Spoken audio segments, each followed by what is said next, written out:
Bring it on in. And then there were four. Final Four edition preview. Ryan Beef Coyle in the basement. We're also calling it the bracement. I dig that. I am Sean Brace. Of course, we got a lot to discuss with the four teams that remain. We have numbers already available on DraftKings Sportsbook as far as the national championship is concerned. And we are split on one of the games. So this is going to be an interesting 40 minutes coming your way on all things college hoops. And who knows, maybe we might even squeeze a little on the Crown. Maybe. I haven't tuned into the Crown yet, but shout out Eric Dixon. Definitely a cool story, cool achievement. The guy I grew up playing basketball against since I was 9 years old. And to see him as the all-time leading scorer at Villanova, that's a pretty awesome thing. And Crown rolls on, and the Final Four is here. Holding a ticket on Houston to win it all. I believe at the same number that you're holding on to Duke. So interesting head-to-head one there as well. Eric Dixon played in 150. Now, don't cut this off and think that I'm taking a shot at somebody. I'm not. Both were great players. Kittles was a top 10 draft pick. Mm-hmm. He played in 122 games at Villanova and set that mark. Dixon played in 159. Somebody was talking to me, is like, do you give him an asterisk because of this Crown tournament? I'm like, dude, he played in an extra season. Yeah, but he took less field goal attempts, I believe it was, and he definitely played less minutes. You have to think at the beginning of Eric Dixon's career, he wasn't much of a factor at Villanova. So, I mean, Kerry Kittles, I assume, started right away from day one. Eric Dixon kind of had to work his way into a role. So everything's going to be different because of all these guys with the fifth year, like Hunter Dickinson, his stats. I still don't think at the end of the day it takes away the accomplishment. No. You're number one. You're number one on that banner, that list until someone takes you off of it. That's it. And things constantly change, evolve. They're going to be adding, I think, another tournament. I read, I saw that. It's going to be raising good money too, as well. So it's going to be a factor. Look, I just think from the Crown, and we will get into the Final Four. The only reason why we're talking about the Crown is because of the Nova perspective. That's it. Good game, fun game, easy game to bet on yesterday too and win. Yeah. Nova -2.5 against Colorado. But I would just say from like the Crown perspective, people were talking about like there's nobody there. Look, they got money behind it as far as advertising is concerned. It's on Fox. As long as the games are good, then people are watching. There's nothing else on. Nothing else on. Yeah, that's the big thing. Like I walked downstairs tonight and there's 2 baseball games on the television. We don't even really like baseball that much in our house. So anytime college basketball is on screen, I know Villanova was on last night, but yeah, like you said, there's not much on. You need that kind of hoops fix throughout the week, unless you're watching the women's games as well. But to get to Saturday, I think it's a cool little thing to kind of get you through the week, but before the Final Four. And then I heard Fanta say, I believe the championship is Sunday after the women's game. Yeah. So yeah, all throughout, get it through in 1 week. Originally, when I saw the April 1st, I was like, how is that really going to work? Because how many guys are playing in the port or going to the portal? A lot of these guys, their careers over. Do they really want to play another kind of meaningless game potentially? But it seemed to be getting people through the week, and people are certainly wagering on it for sure. The Crown. Are you paying attention? Do you care? Do you have odds? Are you wagering? Is it something that you are even planning on paying attention to in these next couple of days? Single elimination, winner go home, and I just think it's a perfect timing to me. It's a timing thing. Mm-hmm. So, by the way, they're dangling a $300,000 NIL deal to the champion, 100 to the runner-up, and then 50 to the other semifinalists. Pretty cool. Yeah, I mean, and it's in Vegas. Yeah, the money's there at the end of the day. I saw a couple people I know that have some friends with the Nova team out there, kind of partying in Vegas too. So you're able to make kind of a mini trip out of it. So yeah, I mean, maybe a little bit more in the years coming, right? Like now we're prepared a little bit. It's in Vegas. I would also say, like, I believe it should be on Fox to say, let's make this as stupid as possible. And they had like one super fan out there from Utah.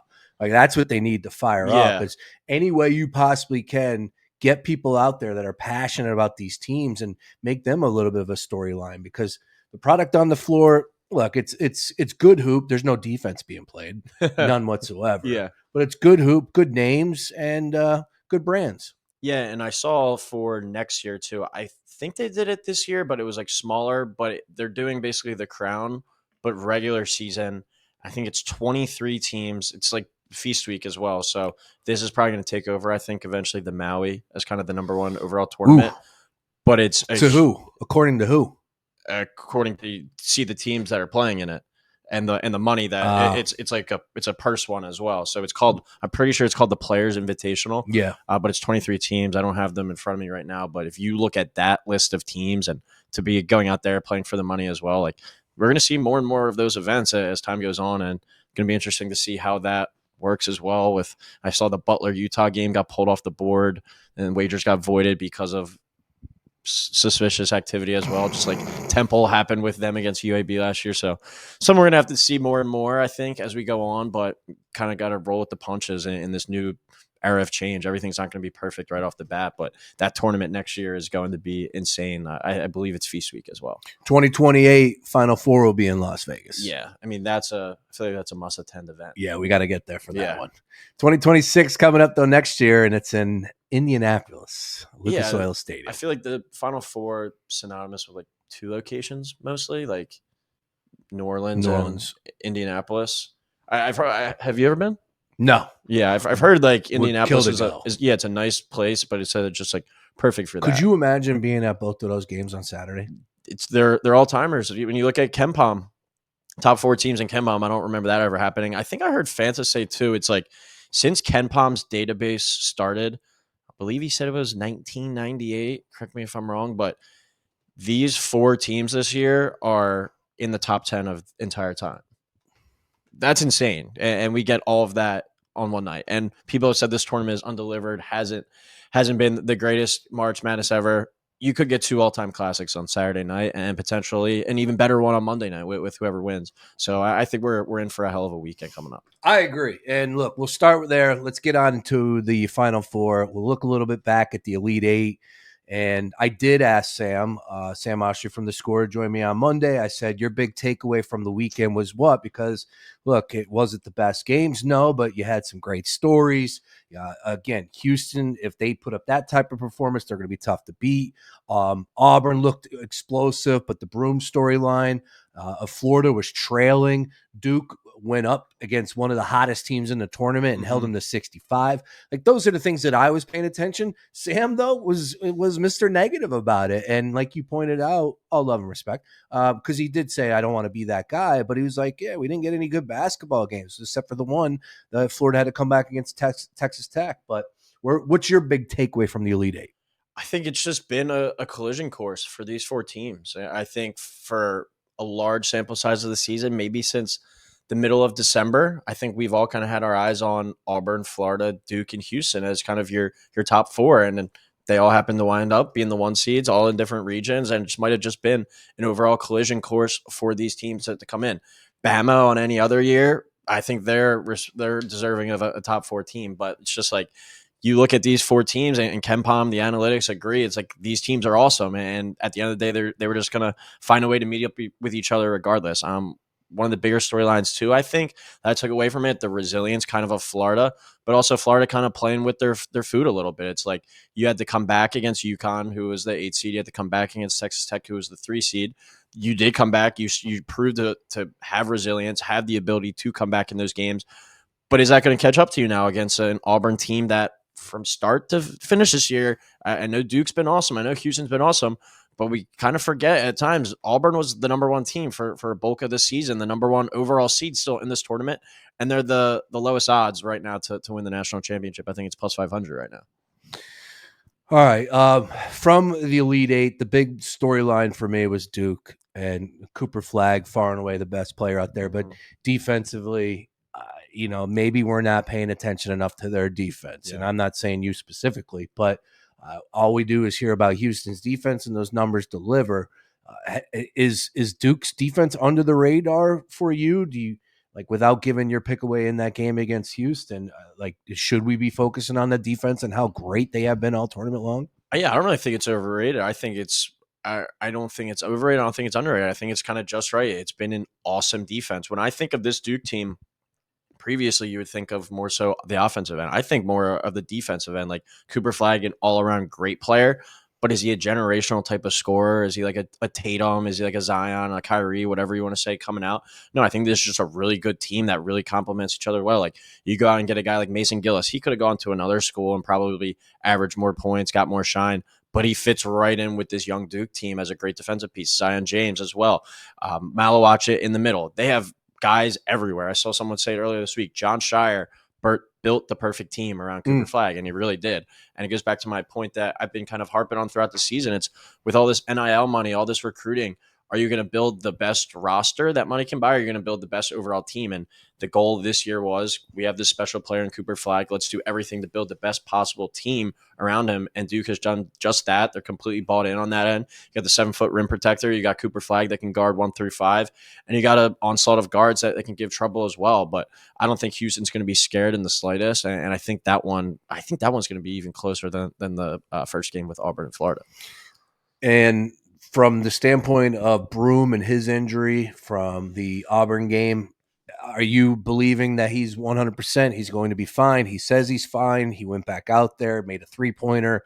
Where are you at with that discussion? Because he's an incredible player, man. But a really great college player. We were talking about his potential at the next level. If there is anything, he's not that good from 3-point, and he's not the most athletic, it seems, right? Yeah. But still, just a great college basketball player. Yeah, me and Bernard were talking about it. It's like, if you look at this Final Four, and it's weird to say with all the 4 number 1 seeds, there's 3 first-round picks with all 3 being on Duke's team, and then you can make an argument for like Walter Clayton and like LJ Cryer as like potential second-round picks. Outside of that, like, how many NBA players are even in this Final Four? But I think the thing with Janai Broome is he's been dealing with the injuries, ankle, shoulder, for the past month and a half or so. And he struggled at times. He hasn't been as great, but he had a really good game against Michigan State. And I know he kind of affected him later in the game when he kind of got re-injured there. But this is still a really good player. And I think, sure, he's not 100%, but how many guys are at this stage of the season? He's a little bit banged up, but I think he's going to be just fine on Saturday night. All right, let's get into the games here. And as far as updating the numbers from any movement, Florida and Auburn is our first one at 6:09 p.m., 2.5-point spread, 159.5. The only movement that I have seen since this number came out, and again, the original posting is a different story. I caught it a little bit later, so maybe it did have some significant movement immediately. But to my knowledge, 2.5, and now the total coming down to 159.5. I think I saw 161.5 at one point, so it's now come down to 159.5. Important to note, these two teams matched up back in February. I believe the 8th it was. Florida was an 11-point dog, went into Auburn and came away with the victory outright. It went over the 156.5 in that game on February the 8th. When you look at the Final Four and specifically, this year, obviously it should be tailored to these 4 teams, regardless of maybe trends and whatever. But typically, are we going to see more defense? Do you think that we'll see tightening up in both of these games, but more so in the Florida and Auburn game? Because, like I said, it already went over the total. They played at 90 points for Florida, 80 points for Auburn, and now you got a little bit lower of a total. So I'm just curious where we're at with that one. And whether or not we should be looking to the under in this one in that game. Yeah, I do like the under in this one. 159.5 is a lot of points. The only thing that I think could scare you in that one is if indicative of the point spread, a very close game. You get free throws and stuff down the stretch.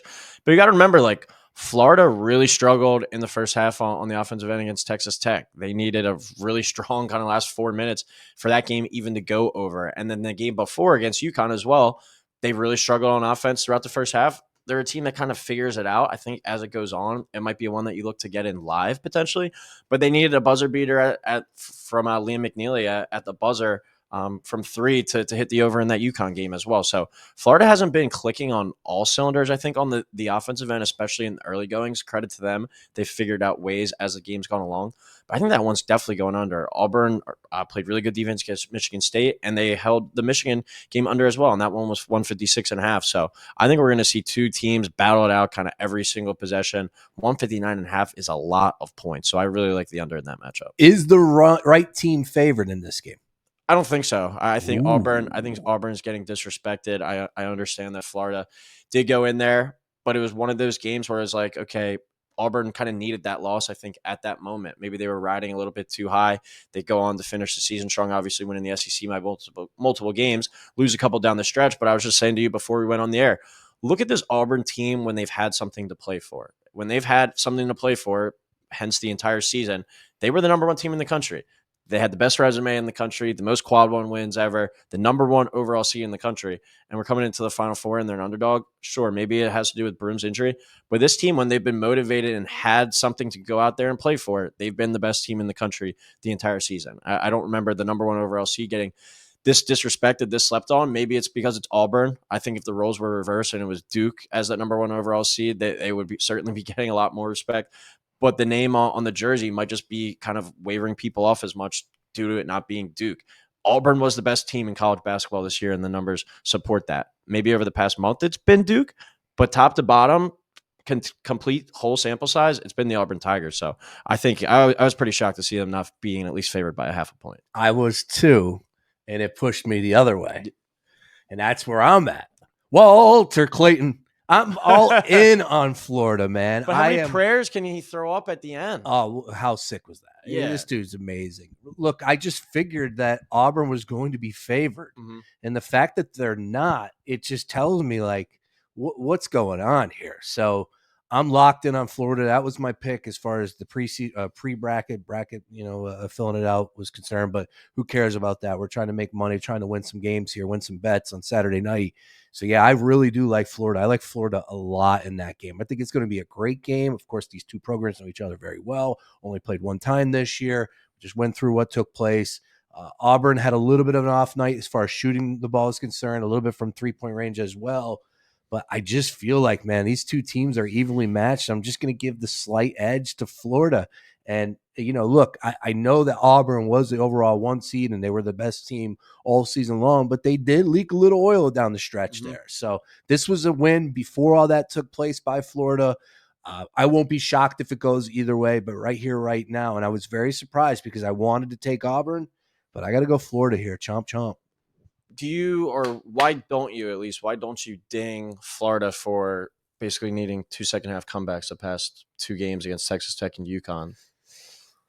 You need some crazy shots down the stretch to go their way. There's some crazy luck. And I mean, UConn wasn't more so a collapse. That was just kind of a gradual one. Texas Tech collapsed. Texas Tech outplayed them for 100%. 35 minutes of that game. Why don't you ding kind of Florida, I guess, from that perspective? You're right. And that's, if you do that against Auburn, there's a chance you're down by 20. Mm-hmm. That could happen real fast. But I have confidence in that first result, not, being a fluke. I have confidence in this team, just understanding the moment. And I really do like Walter Clayton, man. That dude he's a stud, absolute beast. What do you have, 33 in that game? If that's a situation where, too, if it gets down the stretch, he's a guy that I want to have the ball in his hands. Like, Auburn's got nice players, Denver Jones, Tahad Pettiford, but I definitely would trust a guy. Even Elijah Martin, too, is a hell of a player for Florida in the backcourt. So I would probably give Florida the advantage at the guard spot. You also got to take into perspective, I think, some first. Like, this is Todd Golden's first Final Four. I know Mark was big on that as well, but he's saying, like, Todd Golden never won an NCAA tournament game before. How can you pick him to win the national title this year? And it's true. I mean, because I'm not. You get to the Final Four, though, and it's a different stage as well. So I don't know. I just think this Auburn team's going to come out pissed and motivated. I think them being a underdog too is the best thing for them. They're the least favorite team to win it all, and they're the number 1 overall seed and have the most impressive resume, probably regular season wise, in college basketball history. I think they're going to come out playing piss off with a chip on their shoulder. Maybe if you like Florida full game, do you like Auburn at least first half? Florida's shown that they've needed the second half to come back in these matchups. Yeah, that's not a bad angle as far as if you were to wager and you needed some skin on some Auburn action there. I don't hate that as far as the half is concerned, but no, I just won't mess with any of that. I'm just going to go with Florida to win this game. Probably take them on the money line. First half is -1.5, -115. Money line is -155. So it is a little juicy there, but 2.5. This game could very well come down to the final shot. We know that, but -155 is a little bit of a reach there, but I don't know. Depends. We'll see what happens. But definitely like Florida to win this game, and I do like the under as well. If you really like Florida, and I assume most 90% of people are going to like Duke to win the game, why wouldn't you just put them together at that point? Correct. You're probably getting that close to even money, probably even better. Duke's probably what, -220 or something right now? Duke to it's 5.5. Duke to win it all is even money. And then Well, I'm saying just for Saturday night. for Saturday night. Yeah.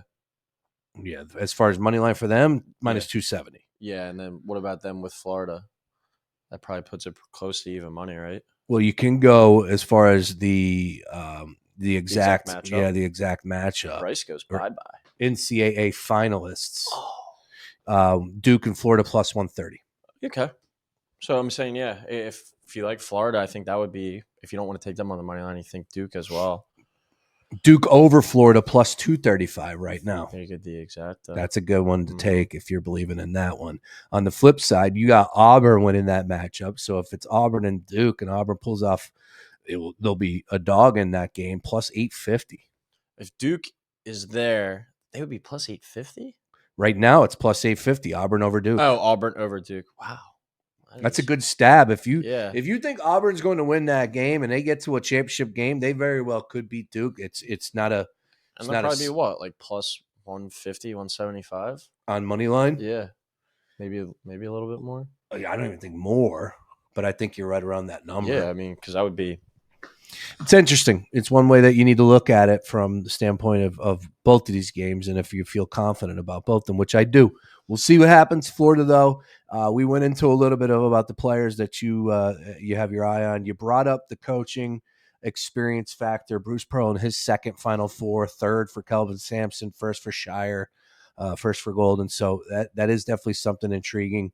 Like I said, it'd be unbelievable for him to win a national championship, but he got to the Final Four. Mm-hmm. Can he get one more? I think he can, especially against a team that he already beat. So I'm sure that the confidence is pumping through that locker room.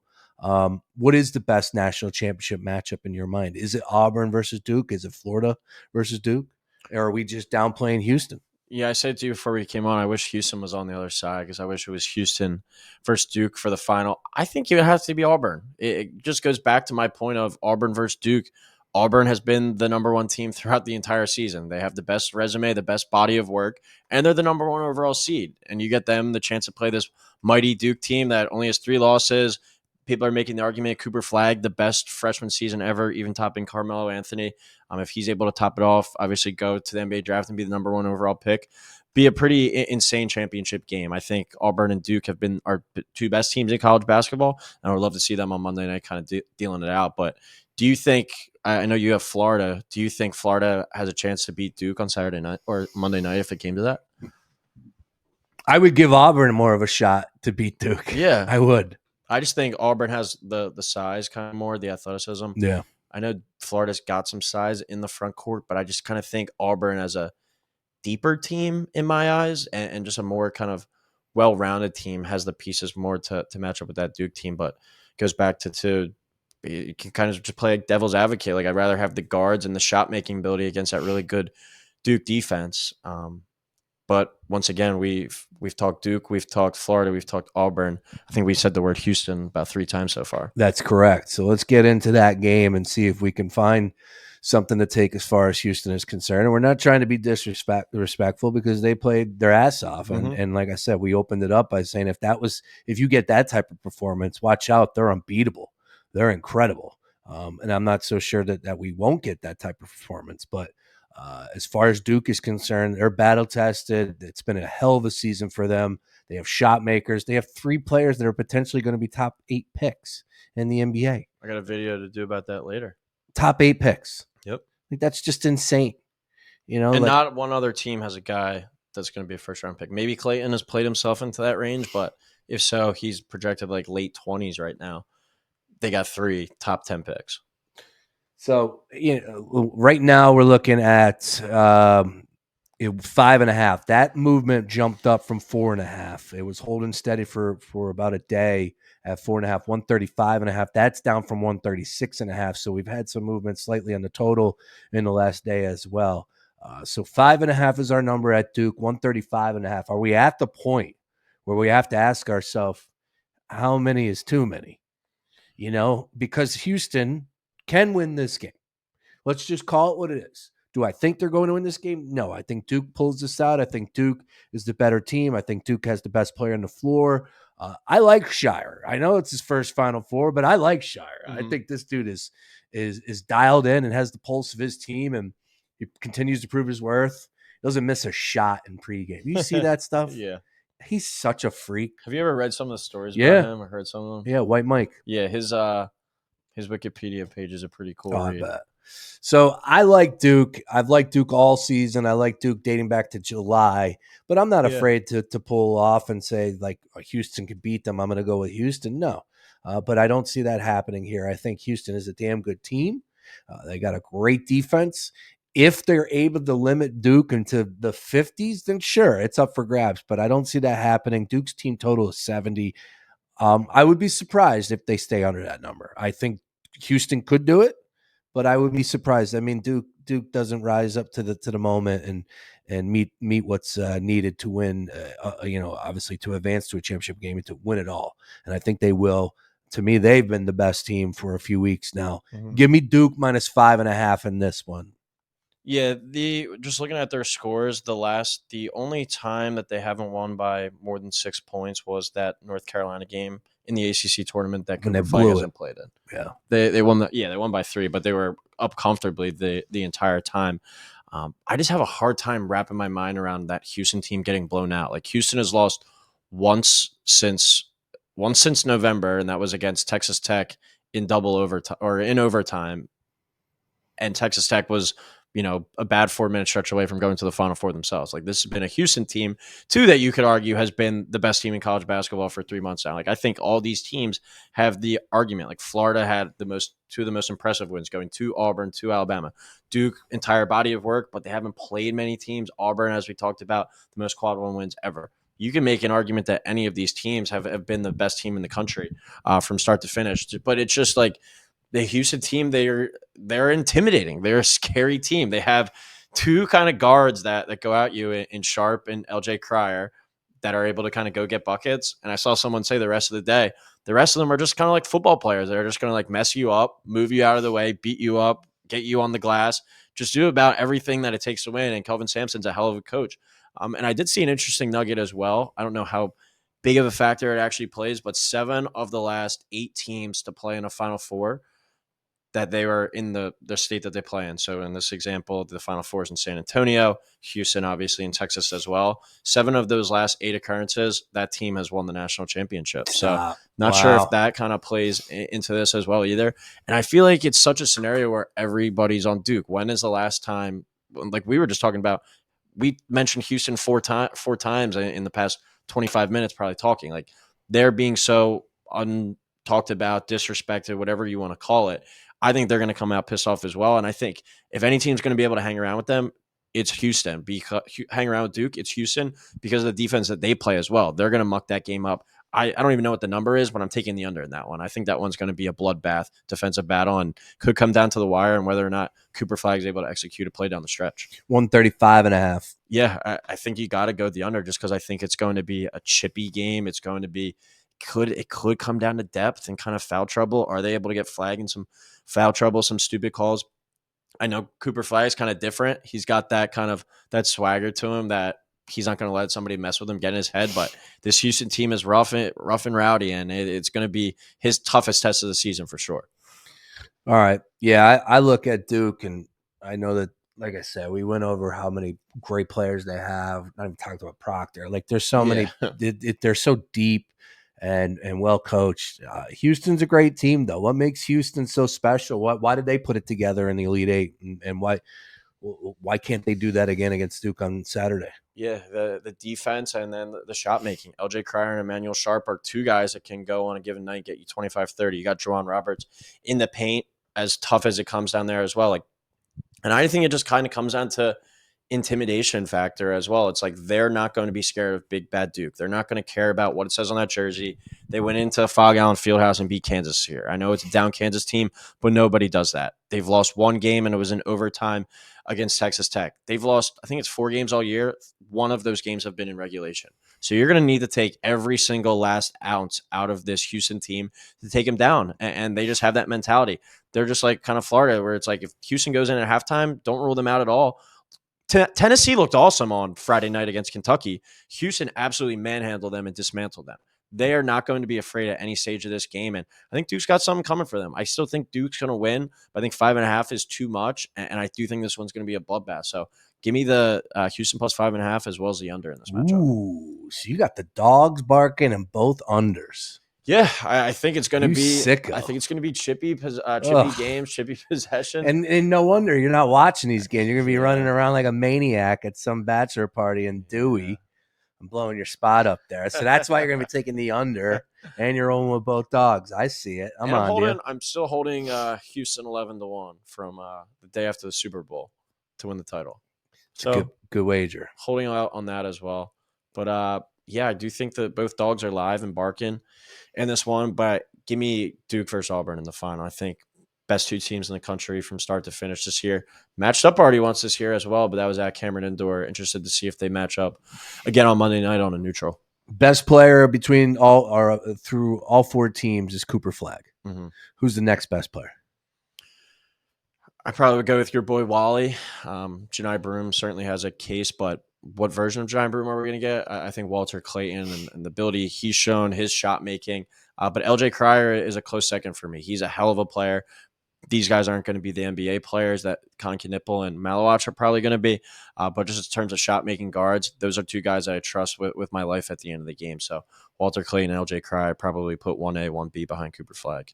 As far as coaching is concerned, who do you have the most confidence in if it's a tight game? Kelvin Sampson, I think. You saw that play that he drew up against Purdue, the out-of-bounds play to win the game. Like that, and just getting his players to be bought in, motivated, possession after possession. Like you said, Shire, first Final Four, Golden, first Final Four, Bruce Pearl, his second. Kelvin Sampson, I give him the edge over all of them, not just because of that experience, but just overall kind of track record. I think what he's turned Houston into, Jeff Goodman says it all the time, that Houston program and Gary Parrish as well, that Houston program was dead. They were for nothing. And Kelvin Sampson has completely flipped that program. Auburn, Florida, Duke, they have all the resources in the world. But Houston has came from nothing into something, transitioned from the American to the Big 12, hasn't skipped a beat. They've been knocking on the door for a while. It might be time for them to finally get through.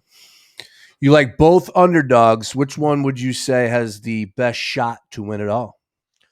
Auburn. I'd still probably go with Auburn just because, like I've said the entire thing, they were the best team in the country for the entire season, and you give them the underdog card, the underdog factor. I think that's going to be a team coming out playing pissed off as well. So give me the Auburn Tigers if you're making me pick one of the dogs to win it all.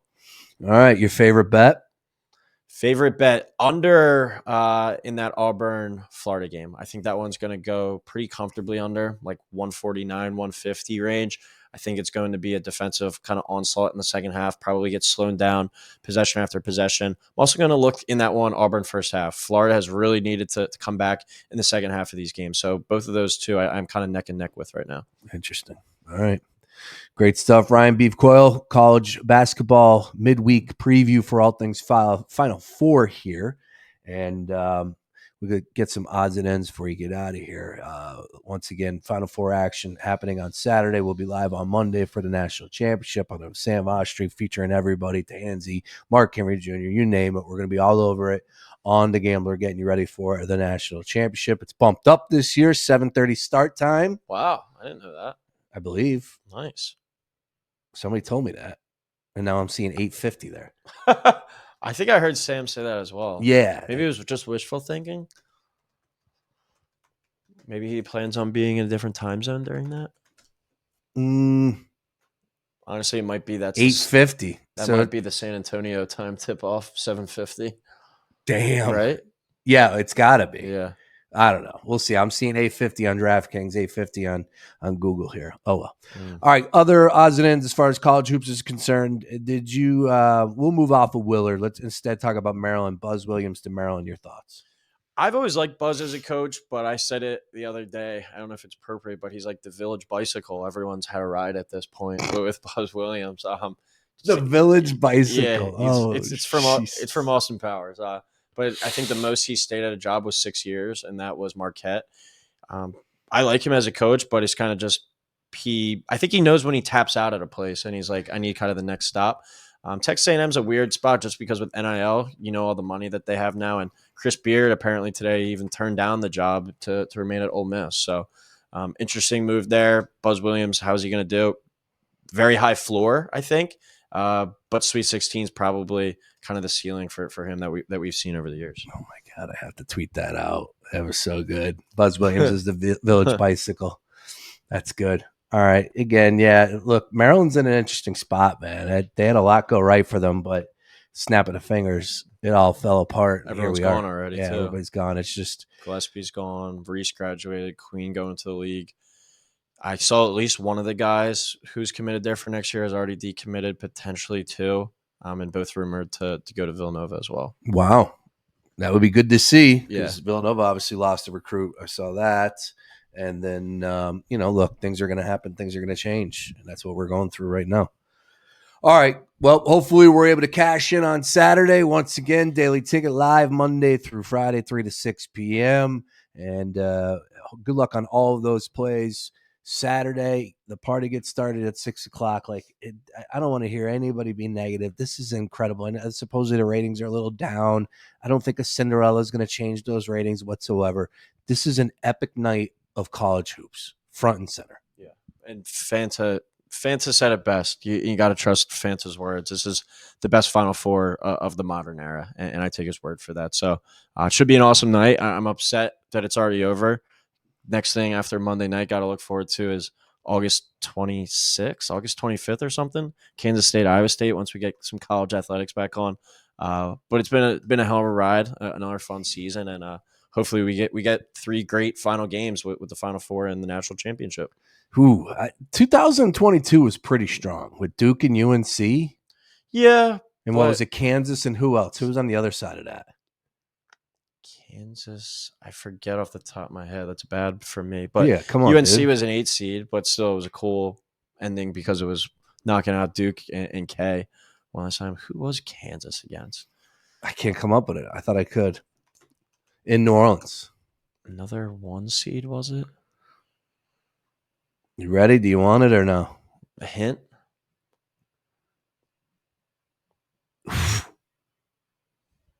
No, that's not correct. Why am I drawing? In 2022, the men's Final Four, was it Villanova? Yeah, it It was Villanova. Because Justin Moore tore his Achilles. Wow, that's a bad job by me. I remember that. He tore his Achilles against Houston in the Elite Eight. And that was Wright's last year, of course. Wow, that's a bad job by both of us. That game wasn't close, though, right? Against Kansas? Yeah. I don't think it was close. That's why I probably they were the better team. I remember Kansas being. And Justin Moore tore his Achilles. Yeah. Wow. But yeah, that was bad by us. Yeah, bad job by us. Maybe I'd edit this part out. Look, 2022 was a strong Final Four.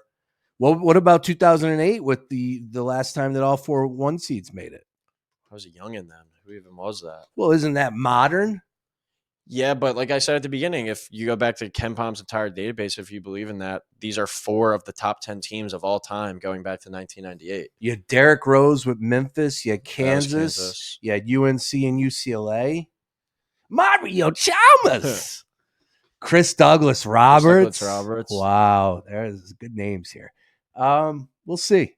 It could potentially be the best Final Four. I can get down with Fanta on that. It's got to deliver. I mean, you do have 2 of the SEC teams in what we've called the best conference ever. You've had a Houston team that has lost 1 since November, and you have a Duke team that's been ridiculous. They haven't lost a game by more than 6 points this year, and they have the future number 1 overall pick in the NBA draft, potentially the best freshman of all time. Like, you got all the storylines there. Everything's there. You just got to hope it delivers now. All right, we'll see what happens. We'll be all over it for you on The Gambler. Once again, make sure you're following Beef at Ryan Coyle 35. Enjoy the bachelor party. I will talk to you tomorrow. And if you miss anything, at foxphlgambler.com.